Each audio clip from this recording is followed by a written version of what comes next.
اکبر، جس قوم کے جوان 10 منٹ کا وقت اللہ کے لیے نکال نہ سکے، وہ قوم کے جوان زمانے میں انقلاب کیا پیدا کر سکتے ہیں، زمانے میں تبدیلی کیا پیدا کر سکتے ہیں۔ سن لو، یہ جوانی ایک مہمان کی طرح ہے، جوانی کی قدر مہمان کی طرح کرو، جیسے کوئی باوقار عزت دار شریف مہمان بہت وقت کے لیے کہیں نہیں آتا، وہ آتا ہے چلے جانے کے لیے آتا ہے۔ جوانی بھی ایک باوقار عزت دار قیمتی مہمان کی طرح ہے۔ جوانی کس کی رہی ہے؟ جو ہماری رہے گی۔ یہ 16-15 سال کی عمر میں آتی ہے اور 40 سال کی عمر سے جانا شروع ہو جاتی ہے۔ دنیا کے اندر ہزاروں لوگ روزانہ پیدا ہوتے ہیں اور ہزاروں لوگ دنیا سے چلے جاتے ہیں۔ اللہ تبارک و تعالیٰ نے زندگی اور موت کو پیدا کر کے انسان کا امتحان لیا ہے کہ کون تھوڑی سی زندگی کو پا کر اچھا عمل کرتا ہے۔ موت اور زندگی یہ آزمائش ہے، موت اور زندگی یہ امتحان ہے۔ انسان دنیا کے اندر کھیل کود کے لیے نہیں آیا، انسان دنیا کے اندر لہو و لعب کے لیے نہیں آیا، انسان دنیا کے اندر زمین کو گناہوں سے گندا اور ناپاک کرنے کے لیے نہیں آیا، انسان دنیا کے اندر صرف کھانے سونے اور اپنے نفس کی تسکین کے لیے نہیں آیا، بلکہ انسان کو دنیا کے اندر درد دل کے لیے بھیجا گیا، انسان کو دنیا کے اندر اللہ کی عبادت کے لیے بھیجا گیا، انسان کو دنیا کے اندر کچھ کرنے کے لیے بھیجا گیا۔ اچھی طرح یاد رکھیں، جو صرف اپنے لیے جیتے ہیں وہ زندہ رہ کر بھی مردہ ہوتے ہیں، اور جو اللہ کے لیے جیا کرتے ہیں وہ قبر میں جانے کے بعد بھی ان کا ذکر زندہ رہتا ہے، ان کا نام زندہ رہتا ہے۔ بل اللہ اکبر، اندازہ فرمائیں اگر اس پورے علاقے میں کسی کی شادی پر بھی کسی کو بلایا جاتا تو اتنی بڑی تعداد میں لوگ جمع نہ ہوتے، لیکن ایک قبر میں سونے والے مرد قلندر کے نام پر آپ کو بلایا گیا ہے اور اتنی بڑی تعداد میں آپ تشریف لائے ہیں۔ یہ کس چیز کی وجہ سے ہے؟ مفتی زین الدین صاحب رحمت اللہ تعالی علیہ اپنے لیے زندگی نہیں گزارتے تھے بلکہ اپنے اللہ کے لیے زندگی گزارتے تھے، اسی لیے وصال کے بعد بھی اللہ تبارک و تعالی نے دلوں کے اندر ہمارے دلوں میں ان کی محبت کو پیدا فرما دیا ہے، ان کے پیار کو پیدا فرما دیا ہے، ان کی الفت کو پیدا فرما دیا ہے۔ اللہ اکبر، یہ ہمارے لیے کتنی بڑی عبرت کی بات ہے، ہمارے لیے کتنی بڑی جو ہے اللہ اکبر جب وہ سبق حاصل کرنے کی بات ہے کہ جو لوگ بڑے بڑے مالدار ہیں، کروڑ پتی ہیں، ارب پتی ہیں، مرنے کے بعد ان کی قبروں کا نشان بھی مٹ جاتا ہے، لیکن جو اللہ کے دین کے لیے جیتے ہیں وہ مرنے کے بعد بھی، یعنی مرنے سے مراد موت کا مزہ چکھنے کے بعد بھی لوگوں کے دلوں میں زندہ رہا کرتے ہیں۔ جس کی بہترین مثال زینت الاتقیہ رحمت اللہ علیہ کا مزار اقدس ہے۔ اللہ اکبر، میرے آقا صلی اللہ علیہ وآلہ وسلم کے پیارے دیوانوں، حضرت زینت الاتقیہ رحمت اللہ تعالی علیہ کو میں نے بہت زیادہ تو نہیں دیکھا، لیکن اس وقت چونکہ آپ کی جن دنوں مالیگاؤں کے اندر جن دنوں آپ کا قیام تھا اس وقت میری عمر بہت چھوٹی سی تھی اور میں جس ادارے میں وہ پڑھاتے تھے وہیں پر پڑھتا تھا۔ اللہ اکبر، لیکن کچھ یادیں کچھ باتیں میرے ذہن میں ہے۔ پھر وہ مالیگاؤں سے گئے اور پھر چوچے مقدسہ میں آپ نے پڑھایا، پھر واپس لوٹ کر آئے تو پھر لڑکیوں کے ادارے میں آپ کا قیام رہا اور پھر ایک دوسرے ادارے میں قیام رہا۔ پھر اس کے بعد جو ہے وہاں پر جو ہے وہ میرا اس وقت تعلیمی سفر ان اداروں سے نہ تھا، لیکن آنا جانا حضرت کے پاس لگا رہتا تھا۔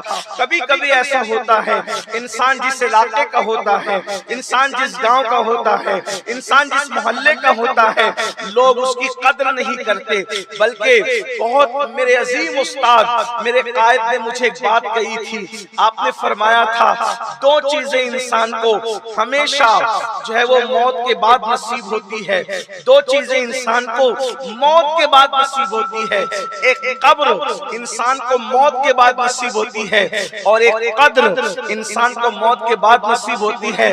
قبر اور قدر یہ دونوں چیزیں انسان کو بعد موت نصیب ہوتی ہے۔ اور میری قوم اہل سنت و جماعت کا تو حال ہی جدا ہے، جب تک زندہ رہیں گے ستاتے رہیں گے، اور جب مر جائیں گے تو قبروں پر گنبد بھی بنائیں گے، عرس بھی کریں گے۔ اللہ اکبر، جیتے جی لباس نہ دینے والی قوم موت کے بعد چادروں کا انبار لگاتی ہے۔ بہرحال یہ بڑا المیہ ہے میرے آقا صلی اللہ علیہ وآلہ وسلم کے دیوانوں، وہ امام جو تنخواہ بڑھانے کے لیے بول بول کر زبان سکھا دے، اللہ اکبر، اسے ترسا دیتے ہیں، لیکن اسی کی موت کے بعد عرس پر ہزاروں روپے اس کے خرچ کیے جاتے ہیں۔ اللہ اللہ، شاید ہو سکتا ہے اس میں بھی کہیں نہ کہیں انسان کا خرچ کرنے کے معاملے بھی اپنے مفاد کا معاملہ ہو، لیکن اس پر میں کسی کی نیت میں شک نہیں کر سکتا۔ کچھ لوگ اخلاص سے بھی کرتے ہوں گے۔ میرے آقا علیہ الصلوۃ والتسلیم کے پیارے دیوانوں، حضور مفتی زین الدین صاحب قبلہ رحمت اللہ تعالی علیہ بڑے عظیم فقیہ تھے، آپ نے سنا مولانا حضرت علامہ مفتی شاہ نواز صاحب سے، بڑے عظیم مفتی بھی تھے، بڑے عظیم مدرس بھی تھے۔ ان کی سب سے بڑی بات یہ تھی وہ انتہائی خلیق تھے، انتہائی بااخلاق تھے۔ ایک چھوٹا سا بچہ بھی اگر ان کے پاس چلا جاتا آپ اس کو نظر انداز نہ فرماتے، اور یہ اخلاق نبوی صلی اللہ علیہ وآلہ وسلم کا عکس جمیل ان کی زندگی کے اندر تھا۔ اللہ کے رسول صلی اللہ علیہ وآلہ وسلم نے فرمایا میزان پر سب سے بھاری بھرکم جو چیز ہوگی وہ انسان کے اخلاق ہوں گے۔ اچھی طرح یاد رکھنا، نفلی نمازیں، نفلی روزے، کثرت سے تلاوت قرآن۔ حضرت سیدی نصیر الدین چراغ دہلوی فرماتے ہیں کثرت سے قرآن کی تلاوت، کثرت سے نفلی روزے، کثرت سے نفلی نمازیں، یہ تو بوڑھی عورتیں بھی کر لیا کرتی ہے۔ جیانے مردوں کا کام یہ ہے کہ وہ حسن اخلاق سے لوگوں کے ساتھ پیش آئیں۔ اور اللہ اکبر، مفتی زین الدین صاحب رحمت اللہ تعالی علیہ کی زندگی میں انتہائی یہ چیز آپ کو نظر آئے گی۔ وہ سادگی کا پیکر تھے، وہ عشق مصطفیٰ کا پیکر تھے۔ اللہ اکبر، قوم کی ضرورتوں کو محسوس کر کے وہ اس طرف جو وہ پیش رفت فرماتے تھے۔ غالباً جس وقت اہل سنت و جماعت میں لڑکیوں کے ادارے کا تصور انتہائی کم تھا، مفتی زین الدین صاحب رحمت اللہ علیہ نے مالیگاؤں میں حنفیہ سنیہ میں تعلیم اور تدریس کے درمیان اللہ اکبر بچیوں کے ادارے کی ضرورت کو محسوس کیا۔ اللہ اکبر، آپ اندازہ فرمائیں یہاں پر علماء موجود ہے، صبح سے دوپہر تک ایک عالم اگر بچوں کو پڑھاتا رہے اور اس کے بعد پھر ایک مرتبہ اس کو پڑھانے کی گزارش کی جائے تو جلدی سے وہ تیار نہیں ہوتا، بلکہ ایک ذمہ دار انسان ایک تقریر کے بعد دوسری تقریر کرنے کے حوالے سے وہ سوچتا ہے کہ میں ذہنی طور پہ تھک گیا ہوں، اب اگر میں دوسری تقریر کروں گا کہیں ایسا تو نہ ہوگا کہ میرا ذہن اور میری زبان دونوں ایک دوسرے کا ساتھ نہ دے، کہنے جاؤں کچھ اور بول دوں کچھ۔ اس لیے کہ کبھی کبھی تھکن ایسا ہو سکتا ہے کہ جب انسان تھک جاتا ہے ذہنی طور پر تو زبان اور ذہن دونوں ایک دوسرے کے ساتھ ساتھ نہیں چل پاتے، مضامین ذہن سے اوجھل ہونے لگتے ہیں۔ اللہ اکبر، لیکن بہرحال ایک گھنٹے کی تقریر کرنا اور کام ہے، بلکہ یہ بات بھی میں آپ سے عرض کروں کسی کی توہین اور تنقیص مقصود نہیں ہے، سب سے آسان کام اگر کوئی ہے تو تقریر ہے۔ تقریر سے کچھ مشکل اگر کوئی کام ہے اللہ اکبر وہ تدریس ہے، اور تدریس سے بھی کوئی مشکل کام ہے وہ تصنیف ہے۔ تینوں کی اپنی اہمیت ہے، تینوں کو بھی کسی کو نظر انداز نہیں کیا جا سکتا، لیکن اگر 6 گھنٹے تک مدرسے میں ایک جگہ بیٹھ کر انسان پڑھائے اور پڑھانے کے بعد پھر اس کو دوبارہ پڑھانے کے لیے کہا جائے تیار نہیں ہوتا۔ لیکن حضور زینت الاتقیاء کو کسی نے کہا نہیں تھا کہ بچیوں کی تعلیم کی ضرورت ہے۔ حضور زینت الاتقیاء رحمت اللہ علیہ نے حنفیہ میں قیام کے دوران ایک مکان کے اندر اظہار العلوم کی بنیاد رکھی، بچیوں کے ادارے کی بنیاد رکھی، اور آپ خود پڑھایا کرتے تھے۔ اور آپ کو پتہ ہونا چاہیے آپ نے اپنے دور میں جن بچیوں کو تعلیم دی ہے آج بھی محنتوں کے باوجود وجود ان جیسی عالمہ کوئی تیار نہیں کر سکا. اور اللہ اکبر، مہاراشٹر کے دیگر علاقوں کے اندر جتنے ادارے بعد میں بچیوں کے کھلے ہیں ان میں جہاں جہاں معلمہ کی ضرورت پڑی ہے اکثر اداروں میں شروعات میں حضور زینت الاتقیاء کی شاگردہ کو جو ہے وہ بھیجا گیا اور پھر اس کے بعد چراغ سے چراغ جلتے گئے. آج کے اس دور میں جبکہ ارتداد کا فتنہ عام ہے، بچیاں ارتداد کی طرف جا رہی ہے، اس کو ایک طرف رکھو اور اس کے بعد حضور زینت الاتقیاء کے اس قدم کو تقریباً اللہ اکبر 40 سال پہلے 35 سال پہلے کے قدم کو ایک طرف رکھو تو آپ کیا محسوس کر سکتے ہیں؟ کیا یہ نہیں کہہ سکتے کہ بچیوں کی تعلیم نہ ہونے پر ارتداد کا فتنہ آج اٹھا ہے؟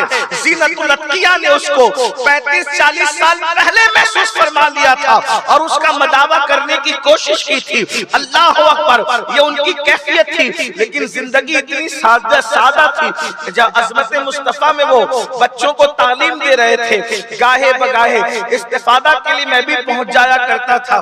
ایک وقت میں پہنچا تو میں نے کیا دیکھا، دوپہر کے کھانے کا وقت ہو رہا ہے اور وہ کھانے میں جو ہے کیلا اور روٹی تناول فرما رہے ہیں. مجھے حیرت ہوئی، یہ دوپہر میں چلچلاتی دھوپ میں حضرت کھانا کھانے کی بجائے کیلا روٹی کھا رہے ہیں. تو میں بے چین ہوا، میں نے کہا اگر حضور آپ اجازت دے تو میں کوئی جو وہ انتظام کر دوں. کہا کہ نہیں، میں اپنی خواہش سے یہ کھا رہا ہوں. اتنی سادہ غذا پر انہوں نے اکتفا فرمایا. اکثر کام اپنے ہاتھوں سے کرتے. انہی عظمت مصطفیٰ میں قیام کے درمیان ایک مرتبہ کسی میت کے حوالے سے میں پہنچا جنازہ پڑھانے کے لیے تو میں نے دیکھا، میں نے سوچا کہ تازہ وضو کر لوں. استنجا کے لیے گیا تو میں نے دیکھا حضرت کے ہاتھ میں جھاڑو ہے اور وہ بیت الخلاء میں جانے سے پہلے جو جالے لگے وہ اپنے ہاتھ سے صاف کر رہے ہیں. میں نے اپنی آنکھوں سے دیکھا. میں نے بڑھ کے کہا کہ لائیے میں کر دیتا ہوں. وہ کہا کہ نہیں میں کرتا ہوں. آپ اندازہ فرمائیں ایک ایسی شخصیت آپ کے علاقے میں ہو سکتا ہے ان کی زندگی کا زیادہ تر وقت باہر گزرا ہو تو یہاں کے لوگوں نے کم محسوس کیا ہے، لیکن مجھے نہیں لگتا کہ لوگوں نے کم محسوس کیا ہو، اس لیے کہ مشق اور عشق اسے کتنا ہی چھپانے کی کوشش کی جائے مشامے جائیں اس سے معطر ہو ہی جاتے ہیں. اور مفتی زین الدین رحمت اللہ تعالی علیہ اللہ اکبر وہ عشق رسول کا مشق بھی تھے اور مجسم خود عشق رسول کا پیکر بھی تھے، اس لیے ان کی شخصیت کو بہت زیادہ لوگ چھپا ہوا نہیں دیکھ سکتے. اللہ رب العزت اس مرد قلندر کے مزار پرانور پر رحمت و نور کی برسات فرمائے. ایک بات اور عرض کر کے میں اپنے عنوان کی طرف چلنا چاہتا ہوں. ایک مرتبہ مالیگاؤں کے اندر کچھ ہنگامی حالات ہوئے. ہنگامی حالات ہونے کے بعد ایک میٹنگ منعقد کی گئی اور میٹنگ منعقد کرنے کے بعد لوگوں نے الگ الگ انداز سے تقریر کی. میں بھی اس میں موجود تھا، حالانکہ اس وقت میں کوئی مقرر کی حیثیت سے اس میں مدعو نہ تھا. بڑے بڑے علماء اور شہر کے ذمہ دار لوگ تھے اور اس میں تنظیم کے نمائندے کی حیثیت سے میں بھی شریک تھا، لیکن مجھے کچھ بولنا بھی نہیں تھا. بڑوں کو بولنا تھا، میری عمر اس وقت بھی چھوٹی تھی. اللہ اکبر، گفتگو ہوتی رہی. ہنگامی حالات ہیں، فساد کے حالات ہیں، یہ نقصان ہو گیا، وہ دکانیں جل گئی، ایسا ہو گیا ویسا ہو گیا. ایک صاحب نے اٹھ کر کے کہا ان حالات میں ہمیں اپنے مسلک کو اور اپنے سلسلے کو طاق بالائے طاق رکھ دینا چاہیے اور اللہ اکبر ایک دوسرے کی مدد کرنا چاہیے. یہ بول کر کے وہ صاحب بیٹھے. اللہ اللہ، حضور مفتی زین الدین کی صدارت میں وہ محفل تھی، آخری میں صدر کو بولنا تھا، لیکن جیسے ہی وہ بیٹھنے کے بعد مفتی صاحب بغیر کسی اعلان کے کھڑے ہو گئے اور کھڑے ہونے کے بعد فرمایا اتنی تو ان کی بات سے میں متفق ہوں کہ ایک دوسرے کی مدد کرنا چاہیے، امداد ضرور ہونا چاہیے، لیکن فرمایا جو انہوں نے کا اشارہ کر کے جو انہوں نے کہا کہ سلسلے اور مسلک کو بالائے طاق رکھ دیا جائے، فرمایا وہ کسی اور کا سلسلہ ہوگا اور کسی اور کا مسلک ہوگا جو طاقوں پہ رکھا جاتا ہے. میرا سلسلہ اور میرا مسلک تو ہے میرے سر پر ہے، میری آنکھوں پر ہے، میرے دل پر ہے. اللہ اکبر، اس لیے کہ ہمارا مسلک طاقوں پہ رکھنے والا نہیں ہے، وہ دل کے طاق میں سجانے والا ہے. ہمارے سلاسل طاقوں میں رکھنے والے نہیں ہیں بلکہ دل کی طاق پر سجانے والے ہیں. مدد کے ہم قائل ہیں لیکن مسلک کو بالائے طاق رکھنے کے قائل نہیں ہے. اور اس کے بعد اسی پر وہ محفل مکمل ہو گئی. اس وقت لوگوں نے اتنی نرم طبیعت کے شخص کو اتنا سخت دیکھ کر کے قرآن مقدس کی اس آیت مبارکہ کے تیور کو ملاحظہ فرمایا.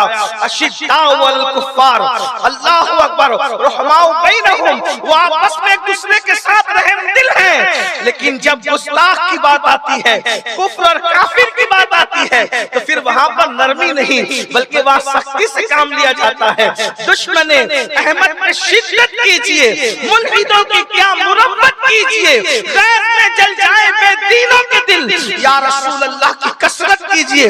شرک ٹھہرے جس میں تعظیم حبیب، اس برے مذہب پہ لعنت کیجئے چرچا انہی کا صبح شام، جانے کافر پر قیامت کیجئے. اللہ اکبر. یہ حضور زینت الاتقیاء رحمت اللہ علیہ کا انداز تھا. لیکن ہم لوگ اتنے بڑے لوگوں کے عرس میں آتے ہیں، ان کی باتیں سنتے ہیں، ان کی سیرت سنتے ہیں، ان کی زندگی سنتے ہیں، مگر ہمارے اندر کوئی تبدیلی نہیں آتی.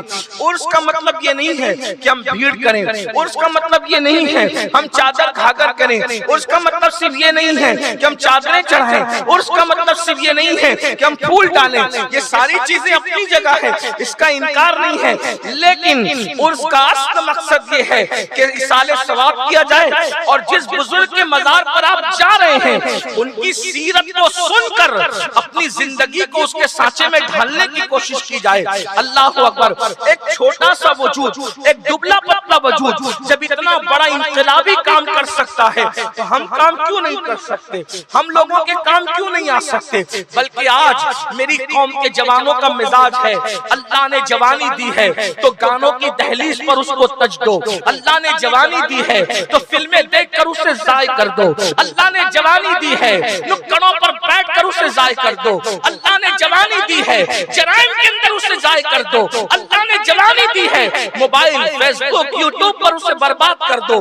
آج بتاؤ ہزاروں جوانوں کی جوانی ضائع ہو رہی ہے اور میری قوم کے جوانوں، جس قوم کے اندر زینت الاتقیاء جیسے لوگ اواخر کے اندر موجود ہیں، اس کے باوجود بھی میری قوم بے روی کا شکار ہے، جوانی کو برباد کر رہی ہے. سن لو، جوان کسی قوم کا سرمایہ ہوتا ہے، جوان کسی قوم کی گویا کہ تقدیر ہوتا ہے، جوان کسی قوم میں انقلابی ہوتا ہے. جوان وہ ہوتا ہے جو قوم کی زلف پریشاں کو ناخن تدبیر سے سنوارنے کا ہنر رکھتا ہے. میری قوم کے جوانوں، شراب و شباب، نشے اور موبائل میں اپنی زندگی اور اپنی جوانی کو برباد کرنے والوں، اپنی اسلاف کی زندگی دیکھو.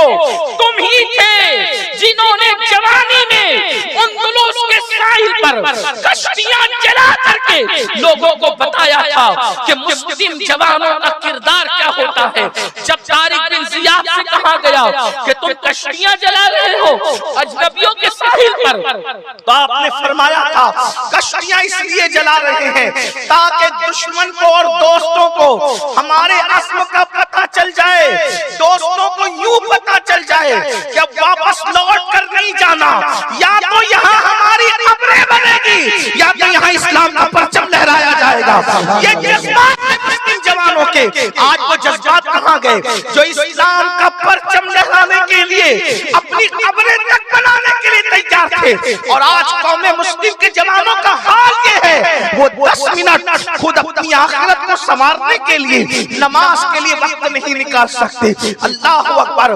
جس قوم کے جوان 10 منٹ کا وقت اللہ کے لیے نکال نہ سکے، وہ قوم کے جوان زمانے میں انقلاب کیا پیدا کر سکتے ہیں، زمانے میں تبدیلی کیا پیدا کر سکتے ہیں. سن لو، یہ جوانی ایک مہمان کی طرح ہے. جوانی کی قدر مہمان کی طرح کرو. جیسے کوئی باوقار، عزت دار، شریف مہمان بہت وقت کے لیے کہیں نہیں آتا، وہ آتا ہے چلے جانے کے لیے آتا ہے. جوانی بھی ایک باوقار، عزت دار، قیمتی مہمان کی طرح ہے. جوانی کس کی رہی ہے؟ جو ہماری رہے گی. یہ 16-15 سال کی عمر میں آتی ہے اور 40 سال کی عمر سے جانا شرط رکھنا. جوانی کے نشے میں اللہ کی نافرمانی کرنے والوں، جوانی کے نشے میں رات کی تاریکیوں میں جرائم کرنے والوں، والوں، جوانی کے نشے میں اللہ کو ناراض کرنے والوں، خدا کے غضب کو دعوت دینے والوں، بہت جلد یہ جوانی جائے گی اور اس کے بعد جب بڑھاپا آئے گا، جو جوانی میں گناہ کرتے ہیں، جو جوانی میں جرائم کرتے ہیں، جو جوانی میں اللہ کی نافرمانی کرتے ہیں، ان کو بڑا دردناک بڑھاپا آتا ہے۔ اتنا بدترین بڑھاپا وہ دیکھتے ہیں کہ جب وہ موت مانگتے ہیں تو اللہ ان کو موت بھی نہیں دیتا۔ اتنی دردناک، اللہ اکبر۔ سید الطائفہ حضرت جنید بغدادی رضی اللہ تعالیٰ عنہ نے ایک بڈھے کو بازار میں بھیک مانگتے دیکھا۔ اللہ اللہ، بغداد معلیٰ کے بازار میں وہ بھیک مانگ رہا تھا، مگر کوئی اس کو بھیک دینے کے لیے تیار نہ تھا۔ تو لوگوں نے کہا حضرت کیسا عجیب دور آ گیا کہ اس بڈھے کو کوئی بھیک نہیں دیتا۔ فرمایا واللہ اس نے اپنی جوانی کو پاپ میں گزارا تھا، خدا نے اس کو ذلت آمیز بڑھاپا اس میں مسلط کر دیا۔ آج اس کو کوئی بھیک دینے کے لیے تیار نہیں ہے۔ میری قوم کے جوانوں سن لو، جس دن یہ خوبصورت جوانی کی راتیں گزر جائے گی، اس دن یہ جسم اتنا کمزور ہوگا، کبھی گھٹنوں کا درد، کبھی کمر کا درد، کبھی وجود کا درد۔ آج نرم گدوں پر لیٹ کر زنا کے مناظر دیکھتے ہو، آج نرم گدوں پر لیٹ کر زنا کی فلمیں دیکھتے ہو، کل نہ نرم گدے ہوں گے نہ سکون کی نیند ہوگی، بلکہ اس وقت تارے گنو گے اور رات تارے گنتے گنتے گزر جائے گی۔ نیند طلب کرو گے، جا کر پوچھو، دو دو تین تین نیند کی گولیاں کھانے کے بعد بھی لوگوں کو نیند نہیں آتی۔ جوانی میں جرائم کرنے والوں کو بڑھاپا بہت پرسکون نہیں ملتا، بلکہ ننھے سے بچے بھی ان کا رسپیکٹ نہیں کرتے، جو اللہ کے قانون کا رسپیکٹ نہیں کرتے۔ جوانی کوئی نہیں پوچھتا، اور جب انسان کمبل میں منہ چھپا کر بڑھاپے میں روتا ہے تو اس وقت تو بہت دیر ہو چکی ہوتی۔ میں اپنے جوانوں سے کہتا ہوں، تمہارے بڑے بوڑھوں نے جو اپنی جوانی کو گناہوں میں برباد کر کے اپنے آپ کو تباہ کیا، تم اس غلطی کے راستے پہ نہ جاؤ، بلکہ جوانی بھی اللہ کو پسند ہے اور جوانی کی عبادت بھی اللہ کو پسند ہے۔ اس لیے جوانی کو گناہ میں گزارنے کی بجائے جوانی کو اللہ کی عبادت میں گزارو۔ اللہ کے رسول صلی اللہ علیہ وآلہ وسلم ارشاد فرماتے ہیں، جوانی میں عبادت کرنے والے کو اللہ بوڑھوں پر ایسی فضیلت عطا فرماتا ہے جیسے رسولوں کو اللہ قوم پہ فضیلت عطا فرماتا ہے۔ یہ جوانوں کی فضیلت ہے جو اپنی راتوں کو گناہ کی بجائے خدا کی عبادت میں گزارتا ہے۔ جب کوئی جوان گناہ سے توبہ کر لے، 40 دن تک آسمان میں نور کی قندیلیں جلائی جاتی۔ توبہ تو بہت کرنے والے کرتے اور سب اچھے توبہ کرنے والے، توبہ کرنے والے سب بہترین لوگ ہیں، توبہ کرنے والے سب کے مقام ہے، شان ہے، عزت ہے، وقار ہے، لیکن جب جوان گناہ سے توبہ کرتا ہے، حدیث پاک میں آتا ہے 40 دن تک اللہ نور کی قندیلیں روشن کرتا ہے اور فرشتے ایک دوسرے سے کہتے ہیں فلاں فلاں جوان نے توبہ کی ہے، اس کی توبہ کی خوشی میں اللہ نے نور کی قندیلوں کو روشن کر دیا ہے۔ اس لیے جوانی میں توبہ کر لو، جوانی گزر جائے گی۔ میں بھی اپنی گفتگو کو سمیٹتے ہوئے، جوانی گزر جائے گی۔ ایک مرتبہ ایک جوان نے دیکھا ایک بوڑھے بابا بڑھاپے کی وجہ سے جن کی کمر جھک گئی، بڑھاپے کی وجہ سے جن کی کمر جھک گئی تھی، وہ بوڑھے بابا جھکی کمر سے کہیں جا رہے تھے۔ ایک جوان نے اس بوڑھے کو دیکھا۔ آج کل لوگ بوڑھوں کا مذاق اڑاتے ہیں، نوجوان لڑکے بوڑھوں پہ مزہ لیتے ہیں، دادا بوڑھے ہو جائیں، ابا بوڑھے ہو جائیں، نانا بوڑھے ہو جائیں، محلے کے پڑوسی بوڑھے ہو جائیں۔ یاد رکھنا، بوڑھوں کی عزت کرنا سیکھو۔